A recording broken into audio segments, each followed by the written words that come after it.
guys, in today's video, samahan nyo ako, bibili ako ng bag. So punta ako ng mall ngayon. Ano yung video? Yan. Galing akong gym actually. Bibili ako ng bag, pupunta muna ako ng mall. Dahil nga medyo nahilo ako dun sa bus. Medyo kakaiba yung amoy. Kaya siguro kakain muna ako bago ako bibili ng bag. Yan.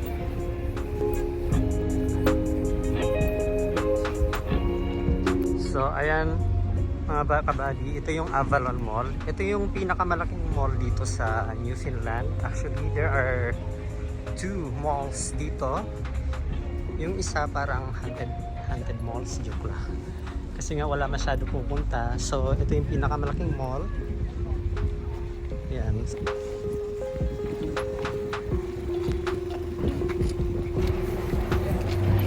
Kakain muna tayo. Hindi ko alam kung ano kakainin ko. It's either Thai food or Indian. Paborito ko is yung kasi yung paborito. Yung Indian food which is biryani. Saka yung sa Thai Express.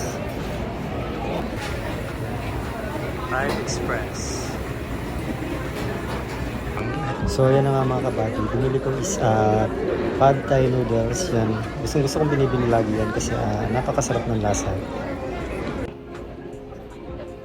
Yan mga kabady, nalulungkot ako ngayon kasi nasira yung diet ko. Sa sarap ng kinain ko, ang dami na nakain ko. Yung daling ka sa gym tapos ang dami mo nakain. Nakakalungkot. Ito kasi yung problema dito eh.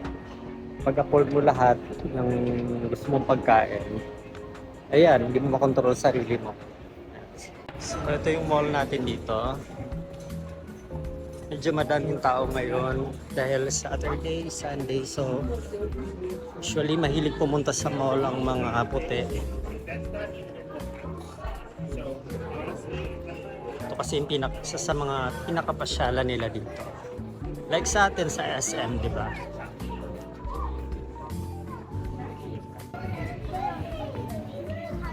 Ay. Punta tayo ngayon sa saan ba ako bibili? Magtingin tayo ng bag kung saan yung mas mura. Kasi kailangan pasok sa budget. Dito kasi pag hindi ka anong tawag doon? Nagpigil kasi nga swipe lang ng swipe, ay naku, baka di mo mamalayan, mag-negative ka na dun sa sinasahod mo. Kasi usually pag sumasahod ako, yung unang sahod, yun yung parang ipon mo or pag-spend mo sa sarili mo, and then yung pangalawang sahod mo, yun naman para sa bills mo. Yun, ganun yung ginagawa ko dito. Kaso lang minsan, ito yung iniiwasan ko, yung pumupunta ako ng mall. Ngayon kasi dahil nasira yung bag ko, wala akong choice, kailangan ko bumili. Kasi nga, ang pangit naman. Takong gym to, sira-sira.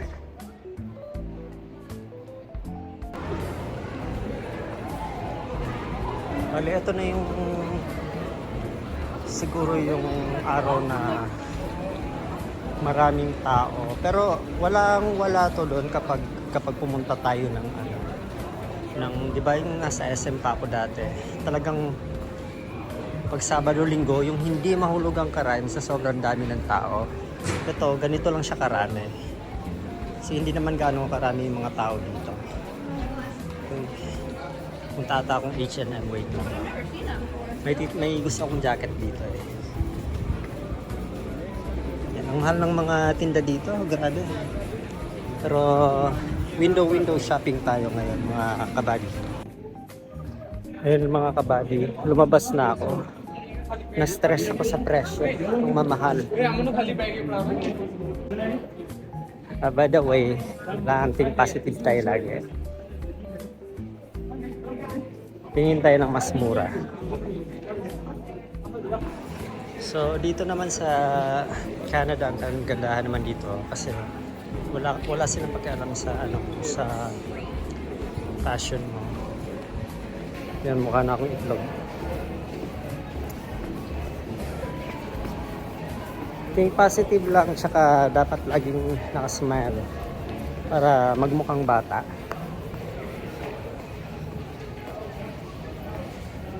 Magmukha tayong baby face.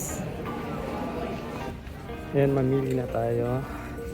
So dito nga, sabi nga nila, wag na wag kang magko-convert kasi pag nag-convert ka, ay nako, baka mahimatay ka lang. So hindi ko natitingnan kung di na ako magko-convert ng from dollar to peso, baka isugod ako sa ospital.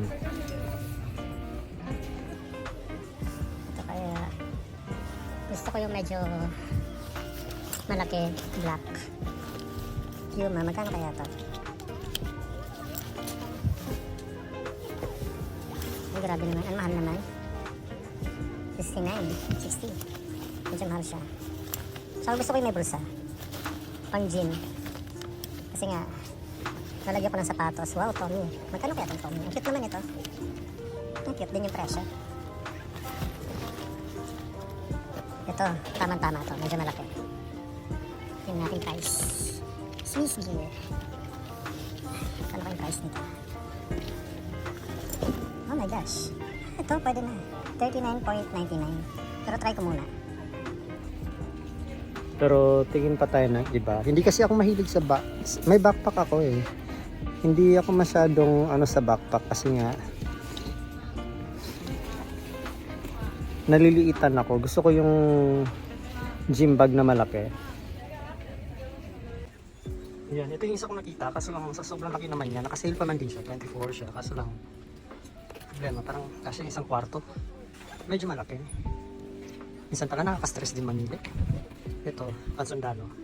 Yan, makapal naman to. Mas mura siya kumpara dito. Ito kasi hindi siya nakasale eh. Ito nakasale siya. Pero let's see sa loob kung maganda yung loob niya. Kasi kailangan ko talaga malaking bag. Kasi nga gusto ko palagay na lahat to. So ayan mga kabady, final decision. Itong Puma na yung binili ko kasi nga yung isa mukhang dala ko yung buong kwarto namin. Saka napakalaki niya. Ito kasi napaka-ideal size niya. Medyo manipis nga lang pero pwede na. Napakasarap mag-shopping. Lalo na pag may pera. Ayan, magbabayad na tayo sa counter. Siguro hindi muna ako magtitingin-tingin. Baka kung ano pang matira at mabili ko ngayon. Ayan. Ayan, medyo mahaba yung way papuntang bayaran. Bag lang naman yung binili ko, lunch lang. Ang dami pwedeng mabili. Uwi na mga kabady. Ayan, medyo this oras na rin kasi. Actually, bala ko talagang bumili rin at magtingin dun sa thrift store and sa Value Village. Yun yung parang ukay-ukayan nga dito. And kaso lang, naisip ko naman, di ba, medyo mga binibenta kasi minsan dun is may mga konting damage na. And actually nung pumunta ko huli Value Village, konti lang naman yung diferensya niya kasi medyo mahal. Okay siya pero medyo minsan kasi parang tinataasan na nila yung presyo. So nung nagpunta ako dito, parang pinagkumpara ko yung price. Halos the same lang naman. Parang mas mahal lang siya ng konti, like $5. Magdadagdag ka na lang ng konti is brand new na. Kaya naisip ko mag brand new na lang at least. Yan. Alam ko mas matibay pa siya. Kasi lata sila. Ano ba ito naka-sale? Yun mga kabady, nagtingin ako sa Skechers. Medyo naka-sale sila ngayon. Yung dating 100 nasa 69 na lang. So alam niyo na kailangan talagang kontrolin ko yung sarili ko ngayon kasi nga yun, may nabili na akong bag Tapos syempre may limit lang yung pwedeng gastusin ko kasi nga yung credit card ko ginagamit ko siya sa groceries and other like yung pagkain ko sa araw-araw. So kapag hindi ako nag-control, wala, baka mayari yung budget ko. Kailangan kasi sa isang buwan hindi ako lumagpas ng $800. Kasi nga bukod dun kasi sa mga yung kasing 800 na yun, kasama pa dun yung like yung bills ko, like yung sa plan ko na binabayaran din. So kailangan talaga tipirin ko siya. Hirap talaga dito sa Canada. Medyo malaki yung sahod, pero kung gaano kalaki yung sahod, parang babawiin din sa mga bayarin mo. Hindi mahirap. Hindi talaga madali ang buhay. Ayan. Get na tayo. Baka mahabol natin yung bus. Check po kung ano yung oras yung darating yung bus na yan. Ayan, so 14 minutes alis na yung bus. So habang may oras pa tayo, pumunta tayo dun sa may side kung saan pwede tayo magmuni-muni muna. Muni-muni natin yung mga nagastos natin. Ayan.